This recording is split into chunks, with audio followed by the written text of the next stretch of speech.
রান্না করতে গিয়ে দেখি গ্যাস শেষ হয়ে গিয়েছে। এদিকে বাসার সবার আবদার খিচুড়ি খাবে, তো আমি তাড়াতাড়ি করে আমার এই মাল্টি কুকারটা বের করে নিয়েছি, যেটাতে খুব সহজে ভাত, তরকারি, ঝোল, বিরিয়ানি, রোস্ট সবকিছু করা যায়।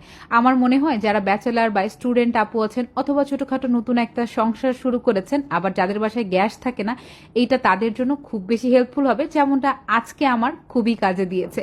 আমি একটু ভুনা খিচুড়ি রান্না করব, তো প্রথমেই আমি একটা রোস্টেড চিকেন নিয়েছি, সেটা আমি খুব ভালো মতো কষিয়ে এরপর আমি চাল এবং ডাল দিয়ে রান্না করব। তার ভেতরে এই কুকারটা একটু ডিটেলস আপনাদেরকে বলে দিই আপনারা কিভাবে ইউজ করবেন। এটাতে কিন্তু দুইটা বাটন দেওয়া আছে, যেটা দিয়ে পাওয়ার কমানো এবং বাড়ানো যাবে। বিদ্যুৎও কিন্তু খুবই সাশ্রয় হয়, একদম মাসে 2 থেকে 250 টাকা দিয়ে আপনি সারা মাস ভরেই কিন্তু এটা দিয়ে রান্না করতে পারবেন। মাল্টি কুকারটা পেয়ে যাবেন দুইটা কালার, এবং দুইটা কালারই কিন্তু এখন ইজি শপিং পেজে অ্যাভেলেবেল আছে, ক্যাপশনে ট্যাগ করে দেওয়া থাকবে। আর কথা বলতে বলতে খিচুড়ি রান্নাও কিন্তু শেষ।